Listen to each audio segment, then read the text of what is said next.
प्रधानमंत्री मोदी ने कहा, इस सदी में खुद को आत्मनिर्भर बनाना है राष्ट्र का उद्देश्य।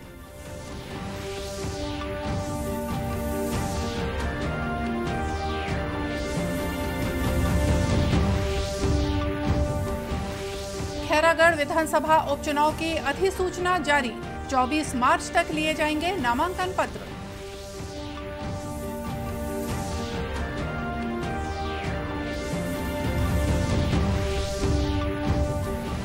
भाजपा में उम्मीदवार चयन पर मंथन, चुनाव समिति ने 3 दावेदारों के नाम दिल्ली भेजे।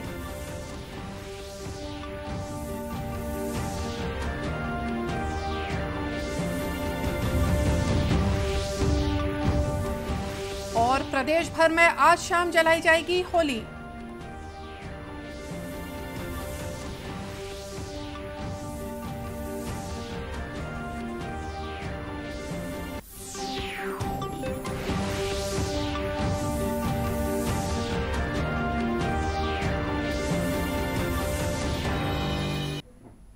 नमस्कार, आप देख रहे हैं दूरदर्शन समाचार। मैं हूं मोनिका शर्मा और आइए अब देखते हैं समाचार विस्तार से। प्रधानमंत्री नरेंद्र मोदी ने आज लाल बहादुर शास्त्री प्रशासन अकादमी के 96वें प्रारंभिक पाठ्यक्रम के प्रशिक्षुओं को संबोधित किया। प्रधानमंत्री ने कहा कि इस सदी में राष्ट्र का प्रमुख उद्देश्य खुद को आधुनिक और आत्मनिर्भर बनाना है। उन्होंने कहा कि पूरी दुनिया की निगाहें हम पर हैं। कोविड के कारण बनी परिस्थितियों में नई विश्व व्यवस्था उभर रही है और भारत को अपने आप को तेजी से आगे बढ़ाना है। आपकी एकेडमी सरदार वल्लभ भाई पटेल, लाल बहादुर शास्त्री को समर्पित पोस्टल सर्टिफिकेट भी जारी किए गए हैं। आज नए स्पोर्ट्स कॉम्प्लेक्स का उद्घाटन और हैप्पी वैली कॉम्प्लेक्स का लोकार्पण भी हुआ है। ये सुविधाएं टीम स्पिरिट की, हेल्थ और फिटनेस की भावना को सशक्त करेगी, सिविल सेवा को और स्मार्ट और एफिशिएंट बनाने में मदद करेगी।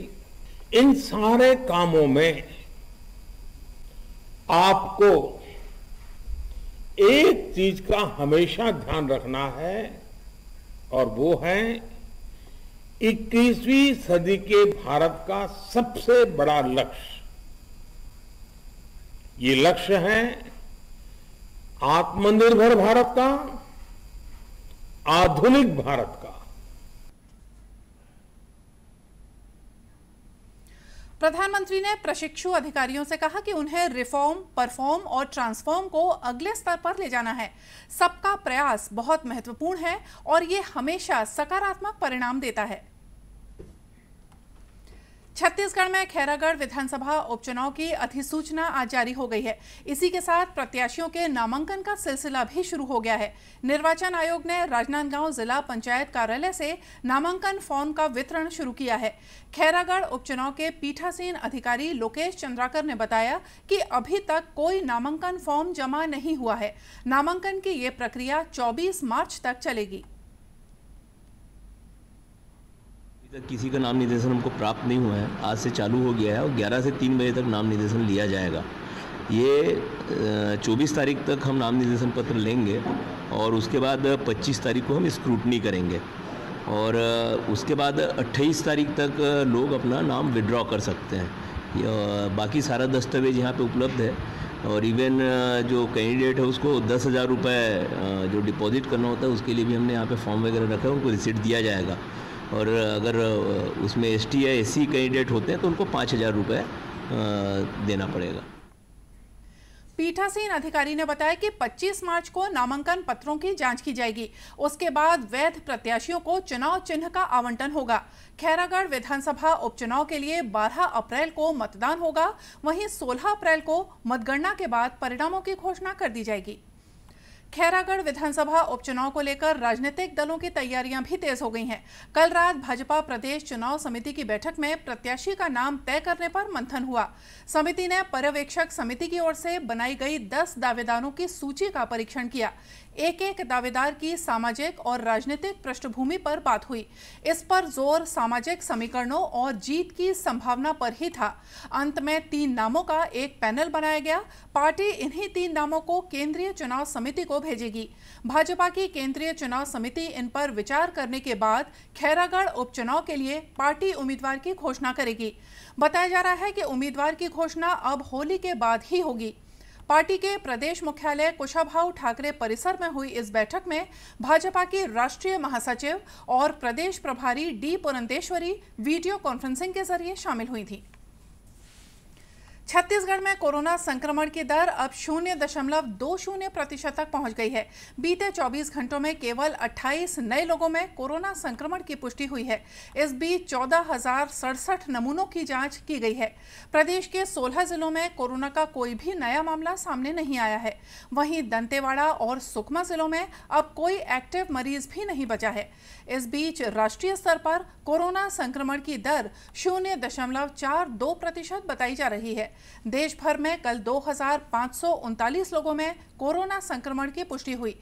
इधर कोरोना से बचाव के लिए टीकाकरण अभियान भी जारी है। देश भर में अब तक 180 करोड़ से ज्यादा टीके लगाए जा चुके हैं। कल से 12 से 14 वर्ष आयु वर्ग के बच्चों का टीकाकरण भी शुरू हो चुका है। पहले दिन छत्तीसगढ़ में 1,618 बच्चों को कोरोना का टीका लगाया गया। छत्तीसगढ़ में होली का उल्लास शुरू हो गया है। कोरोना संक्रमण की वजह से 2 साल तक फीके रहे इस त्योहार की पुरानी रंगत फिर से वापस लौट आई है। बाजार गुलजार हैं और गली मोहल्लों में ढोलक की थाप पर फाग गीत सुने और गाए जा रहे हैं।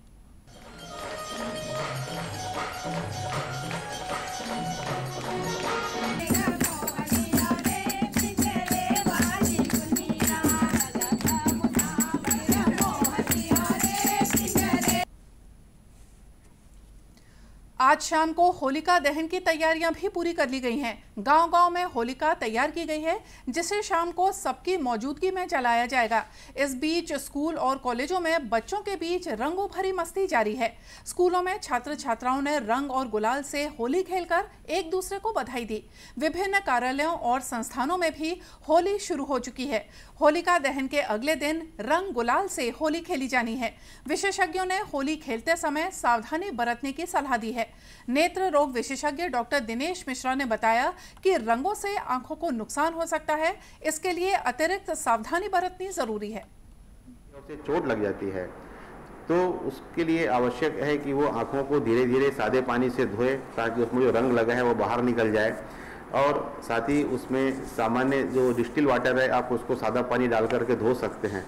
आंखों में अगर जलन होती है तो उसको ठंडे पानी से सेकाई कर सकते हैं।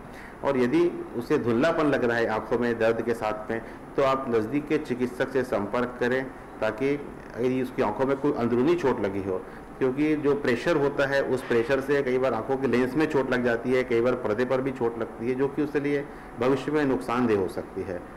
सावधानी रखें और इस त्यौहार को अच्छे ढंग से मनाएं, सावधानी से मनाएं। वहीं त्वचा रोग विशेषज्ञ डॉक्टर तृप्ति मिश्रा ने होली खेलने से पहले त्वचा और बालों को सुरक्षित रखने के तरीके बताए हैं। आजकल न्यू इको फ्रेंडली कलर्स आए हैं जो प्लांट से बनते हैं और जिनमें ये हैवी मेटल्स और ये केमिकल्स नहीं होते, तो उनको खेला जा सकता है। प्लस ये सब रिएक्शन और स्किन की प्रॉब्लम से बचने के लिए होली खेलने से पहले अपने स्किन में तेल लगाइए, वैसलीन लगाइए, बालों में भी तेल लगाइए, नेल्स में नेल पेंट लगा लीजिए ताकि नेल में कलर ना चढ़े। तो ये सब होली खेलने से पहले किया जा सकता है। होली प्यार और रंगों का त्योहार है। थोड़ी सी सावधानी बरतकर त्योहार का मजा बरकरार रखा जा सकता है। छत्तीसगढ़ की महिला स्व सहायता समूहों ने होली के त्योहार पर नवाचार शुरू किया है। ऐसे ही जशपुर के एक महिला स्व सहायता समूह ने हर्बल गुलाल तैयार किया है। जशपुर के कांसाबेल विकास खंड के बटई केला गौठान के चांद स्व सहायता समूह की महिलाओं ने पालक पत्ते, चुकंदर और हल्दी से हर्बल गुलाल तैयार किया है। वहीं वन विभाग ने भी अरारोट और पलाश के फूलों से हर्बल रंग तैयार कर बाजार में उतारे हैं। महिलाओं ने बताया कि कृषि विज्ञान केंद्र के डूमर बहार के मार्गदर्शन में 10 महिलाओं को हर्बल गुलाल बनाने का प्रशिक्षण दिया गया। ये महिलाएं अब तक लगभग 10 क्विंटल हर्बल गुलाल तैयार कर चुकी हैं। हमारा समूह में अभी एलोवेरा हर्बल साबुन का उत्पादन करते हैं और अभी चारकोल मिल्की का भी उत्पादन अभी फिलहाल शुरू किए हैं और हर्बल शैम्पू का भी, और हमारे क्लस्टर में ये पेन का भी निर्माण करते हैं। तो इस हर्बल गुलाल में हम लोग जैसे खाने के चीज़ में चुकंदर को देखा जाए, नीम के पत्ते से, सिंदूर के बीज से और हमारे घर में उगाए हल्दी से बना रहे हैं। तो आइए देखिए, ये हम लोग का हर्बल गुलाल है। तो इसमें देख सकते हैं आप, इसको हम हमारे घर वाले हल्दी से ही बनाए हुए हैं। तो हम लोग बनाए हैं एक पाव का और आधा किलो का। तो देखिए, एक पाव में हम लोग 40 रुपये लेते हैं और आधा किलो में 80 रुपये। गुलाल बनाने का ट्रेनिंग हमको कृषि विज्ञान केंद्र डूमर बहार से सपोर्ट मिला है। हम वहीं जाके 5 दिवसीय प्रशिक्षण लिए और वहां से हम लोग पिछले साल से गुलाल बना रहे हैं, जो कि हमें 50,000 फायदा हो गया है आज के डेट तक। महिलाओं ने बताया कि गुलाल बनाने में किसी भी प्रकार के केमिकल का उपयोग नहीं किया जाता, केवल हरी साग सब्जियों का ही उपयोग कर रही हैं, जिससे त्वचा को कोई नुकसान भी नहीं होता। हर्बल गुलाल बनाकर ये महिलाएं होली को सुरक्षित बनाने के साथ ही अपना भविष्य संवारने के लिए कदम बढ़ा चुकी हैं। और आइए अब देखते हैं कुछ खबरें जिलों से। राजनांदगांव जिले में आजादी के अमृत महोत्सव के तहत प्रजापिता ब्रह्म कुमारी ईश्वरीय विश्वविद्यालय ने मोटरसाइकिल रैली का आयोजन किया। यातायात जागरूकता और सड़क सुरक्षा के उद्देश्य से निकली इस रैली को राजनांदगांव के पुलिस अधीक्षक संतोष सिंह ने झंडी दिखाकर रवाना किया। आयोजकों ने बताया कि मोटरसाइकिल रैली में लोग राजनांदगांव से कवर्धा तक के रास्ते में लोगों को यातायात नियमों के प्रति जागरूक करेंगे।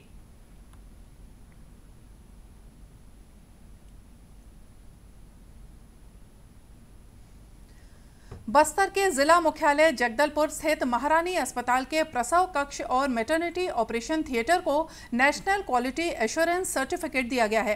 केंद्रीय स्वास्थ्य मंत्रालय ने लक्ष्य कार्यक्रम के तहत ये प्रमाण पत्र दिया है। अधिकारियों ने बताया कि पिछले 2 वर्षों में महारानी अस्पताल के अधोसंरचना, मानव संसाधन के प्रबंधन और सुविधाओं के विकास में महत्वपूर्ण काम हुआ है।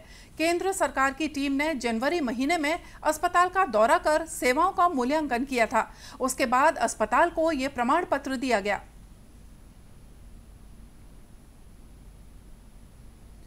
जांजगीर चांपा जिले में चल रही पावर कंपनीज अंतर क्षेत्रीय टेबल टेनिस स्पर्धा के फाइनल मैच में रायपुर सेंट्रल की टीम ने कोरबा पूर्व को 1 के मुकाबले 3 अंकों से हरा दिया है। विजयी खिलाड़ियों को मुख्य अभियंता NH कोसरिया ने बधाई देते हुए नेशनल के लिए चयनित खिलाड़ियों को बेहतर प्रदर्शन की शुभकामनाएं दी हैं। पावर कंपनीज अंतर क्षेत्रीय टेबल टेनिस स्पर्धा की मेजबानी अटल बिहारी वाजपेयी ताप विद्युत गृह मड़वा को दी गई थी। बसंतपुर आवासीय कॉलोनी स्थित क्रीड़ा भवन में यह स्पर्धा 14 से 16 मार्च तक चली। इस प्रतियोगिता में पावर कंपनीज के 7 रीजन के खिलाड़ियों ने हिस्सेदारी की। दूरदर्शन केंद्र रायपुर से प्रसारित होने वाले प्रादेशिक समाचार को आप YouTube पर भी देख सकते हैं। हमारे YouTube channel Chhattisgarh DD news पर प्रादेशिक समाचार उपलब्ध रहेगा।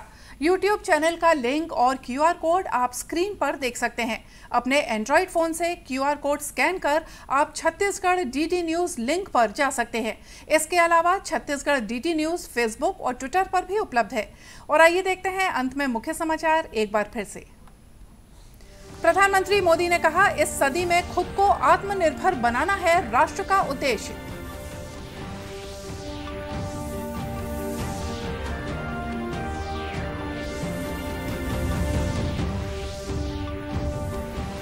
खैरागढ़ विधानसभा उपचुनाव की अधिसूचना जारी, 24 मार्च तक लिए जाएंगे नामांकन पत्र।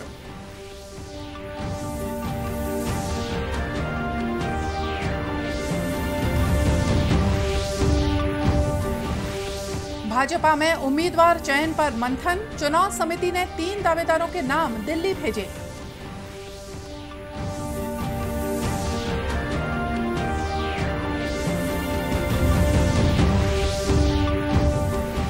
और प्रदेश भर में आज शाम जलाई जाएगी होली।